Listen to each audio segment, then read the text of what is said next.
Jangan lupa subscribe YouTube channel Metro TV News dan jangan lupa nyalakan notifikasinya.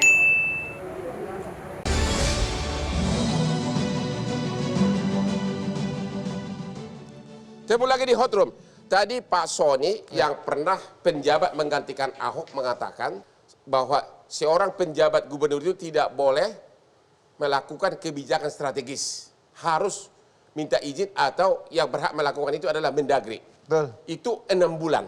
Ya. Padahal kepala daerah itu kan untuk membuat kebijakan strategis. Bagaimana kalau 2,5 tahun seperti yang sekarang ini? Gimana? 2,5 tahun tidak bisa berbuat apa-apa. Apa pendapat Ibu? Pak Sony itu kan penjabat sementara ya, karena kepala daerah definitif cuti kampanye. Nah sekarang ini kita kepala daerah definitif itu tidak ada, karena kan pilkadanya ditiadakan. Ya. Dan tidak bisa mengambil langkah-langkah strategis. Kalau kata putusan MK sih, kata putusan MK, karena kepala daerah itu sangat strategis bagi pelayanan publik, tata kelola pemerintahan daerah, pemimpin birokrasi daerah, maka MK menyarankan kewenangannya disetarakan dengan kepala daerah definitif. Betul. Itu kata MK.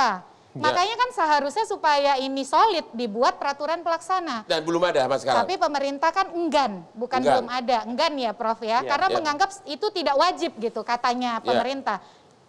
Jadi sebagai publik nih Bang Hotman, karena saya dipimpin oleh penjabat juga ya di Banten, tidak salah dong kalau saya merasa ini resentralisasi nih. Apa itu artinya? Artinya pengambil alihan kewenangan karena apa-apa harus izin Mendagri. Semua beralih ke pusat. Lah, betul kan? Mau bikin apa yang anggaran, mau bikin kebijakan, mutasi dan lain sebagainya, semua harus satu pintu. Dan itu lebih dari 2 tahun. Dan itu lebih dari 2 tahun. Menurut di saat... Ibu itu apa? Apa pelanggaran putusan MK, pelanggaran konstitusi atau tidak fair atau apa? Kalau bahasanya udah Ferry kan tadi tidak melaksanakan putusan MK. Kalau saya menyatakan pengabaian putusan MK, pengingkaran putusan MK dan tidak melaksanakan mematuhi putusan MK.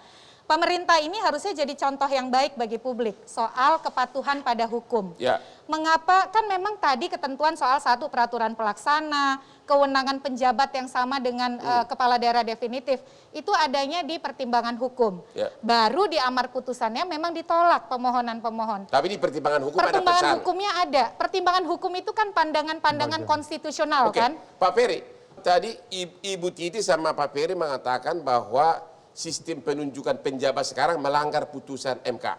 Ya kan?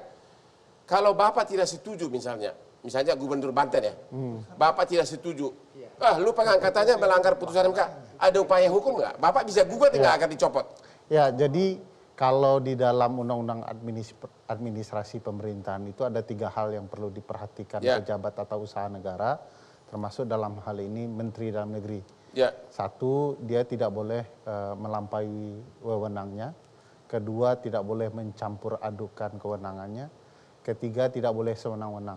Salah satu indikator seorang pejabat tata usaha negara itu melakukan perbuatan sewenang-wenang adalah mengabaikan putusan pengadilan. Pertanyaannya, kalau Bapak menganggap penunjukan 5 gubernur tadi melanggar sewenang-wenang, Bapak bisa gugat nggak agar dicopot? Nah, Abang lebih paham ini, kalau di Undang-Undang Administrasi Pemerintahan, Undang-Undang 30 2014 itu konteksnya, semua pelanggaran administrasi yang terjadi di sana akan dibawa ke Pengadilan Tata Usaha Negara. Kalau ada pengabaian terhadap putusan Mahkamah Konstitusi atau peradilan, maka seluruh kebijakan dan tindakan tata usaha negara itu harus dinyatakan tidak sah. Pertanyaannya, Bapak kan berapi-api mengatakan itu melanggar.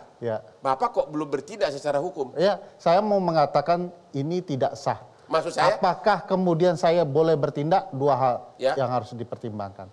Satu, legal standing saya. Apakah berkaitan dengan 5 itu atau tidak? Kedua, saya tidak mau kalah dengan konyol. Kalau memang ada niatan dari awal memang ini akan memaksakan konsep sentralisasi. Ibu sebagai warga Banten kan punya legal standing. Kenapa Ibu tidak gugat di pengadilan Tung? Bapak Ibu teriak-teriak aja di Hot Room. Karena pengacaranya yang namanya Hotman Paris tidak mau mendampingi saya. Kita bicarakan.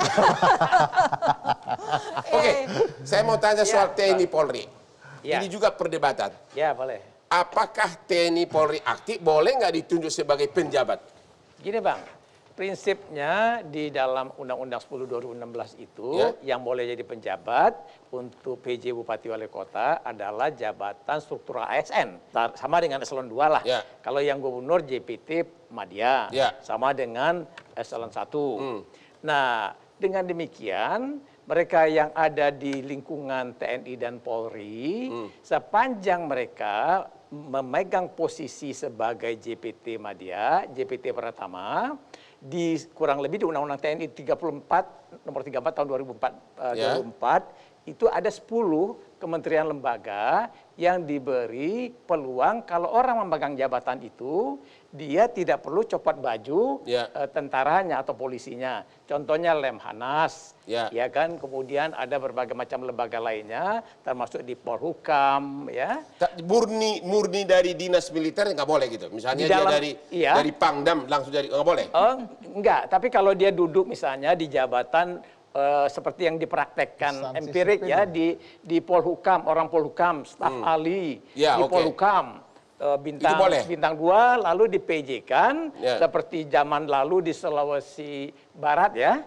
Lalu kemudian masuklah dia menjadi PJ. Nah, sekarang kan ada praktek tuh Kabinda menjadi pejabat bupati di Sulawesi Tenggara. Katanya ada Bupati Seram bagian barat. Benar kan? Iya, Seram bagian Ada. barat. Ya, itu Maksud apa saya, tuh? Dia katanya masih TNI aktif. Bintang 1, Aktif, ya. ya. Bintang TNI 1. aktif? Iya, Kepala Binda, Kepala Badan Intelijen Daerah.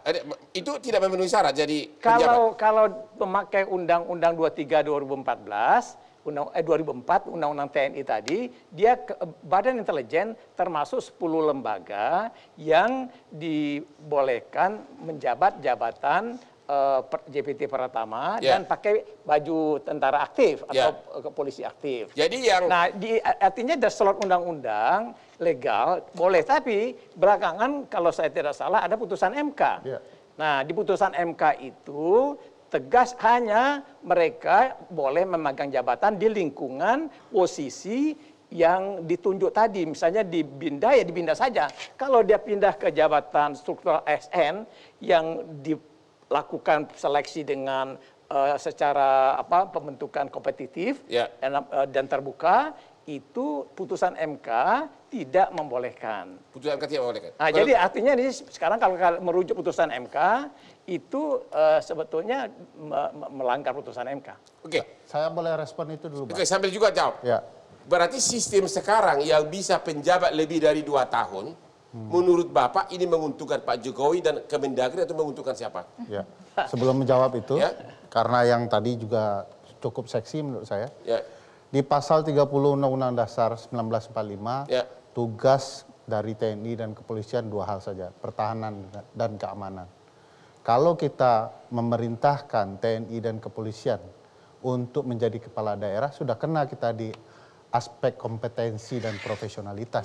Ya. Mestinya tidak dilakukan itu. Ya. Kedua, kalau kita menggunakan Undang-Undang 34, Pasal 47, Undang-Undang TNI, Pasal 28, Undang-Undang 2 2002 tentang kepolisian, itu dilarang TNI dan kepolisian aktif menjabat sebagai bagian dari ASN, apalagi kepala daerah. Ya. Nah, ada pengecualian-pengecualian yang disebutkan oleh Pak Jo itu detail disebutkan lembaganya apa Ya. saja. Di luar itu tidak boleh. Ya. Dan penjabat kepala daerah bukan bagian dari itu. Jadi artinya Jadi menurut artinya Bapak, TNI dan penjabat kepala daerah yang sekarang ditunjuk sebagai penjabat menggantikan gubernur itu melanggar undang-undang. konstitusi dan undang-undang. Nah, Yang melanggar kaitan- siapa? Kemendagri. Kemendagri dan presiden tentu saja Ya. bosnya. Nah, menjawab pertanyaan abang kedua itu. Yang diuntungkan siapa dengan sistem 2 tahun ini? Abang bayangkan kalau TNI dan kepolisian serta staf yang berada di Kementerian Dalam Negeri yang merupakan bawahan menteri memimpin menjadi pejabat daerah, secara psikologi batin mereka patuh kepada pimpinan. Sehingga akan ada nuansa sangat sentralistik yang diungkapkan oleh Mbak Titi itu. Apa saja perintah atasan akan dilaksanakan itu. Padahal konsep pemerintahan daerah kita adalah otonomi yang seluas-luasnya. Dan itu amanat reformasi. Dan itu amanat reformasi. Jadi yang secara diuntungkan adalah pemerintah pusat yang sekarang. yes, secara berlahan-lahan rezim Pak Jokowi sudah betul-betul sentralistik dan membangun konsep dui fungsi. Baik melalui PP soal dui fungsi ini, TNI dan kepolisian, apapun yang terjadi saat itu, setelah itu seluruh ruang-ruang yang berkaitan dengan jabatan sipil diisi oleh TNI dan kepolisian. Termasuk hari ini diisi untuk penjabat kepala daerah. Menurut Bagi saya, Ibu Titi, pemerintah pusat ada partai tertentu yang diuntungkan oleh sistem yang penjabat lebih dari 2 tahun ini. Menurut Ibu partai mana yang diuntungkan? Di akhir masa jabatan yang harus dipastikan Pak Jokowi adalah janji-janji dan program strategisnya bisa terlaksana. Dan itu akan lebih bisa diimplementasikan kalau ada orang-orangnya di daerah. Jadi kalau ditanya siapa yang paling diuntungkan, tentu Pak Jokowi karena dia bisa mengeset siapa saja personel dia di daerah yang dia yakini bisa sesuai dengan apa yang menjadi kemauan beliau. Nah yang kedua tentu saja, nih sekarang misalnya untuk DKI, sudah ada beredar 3 nominator nama yang misalnya diusulkan oleh PDIP, disebutkan oleh ketua fraksi walaupun katanya itu penyebutan spontan. Nah itu kan kemudian mengganggu ya Pak Jo, Pak Soni. Kalau kemudian seolah-olah ada kepentingan atau kemudian ada nominator yang diusulkan oleh kelompok politik tertentu. Nanti kan kita bisa curiga berarti ini adalah orangnya si partai ini. Nah, jadi memang kepentingan-kepentingan itu saya kira sulit untuk dibantah karena penjabat yang lama beririsan dengan pemilu 2024. Jadi di samping pemerintah pusat yang diuntungkan oleh sistem ini menurut Ibu partai mana? Ya kan tadi sudah disebut. Siapa? Partai yang tentu saja menjadi bagian dari pemerintah pusat. Siapa? Namanya dong? Pak Bang Hotman kayak nggak tahu saja. Apa? PDIP? Salah satunya. Oke. Kita istirahat dulu. Di segmen berikutnya kita akan membahas bagaimana caranya mencegah sentralisasi ini. Temu lagi di Hot Room.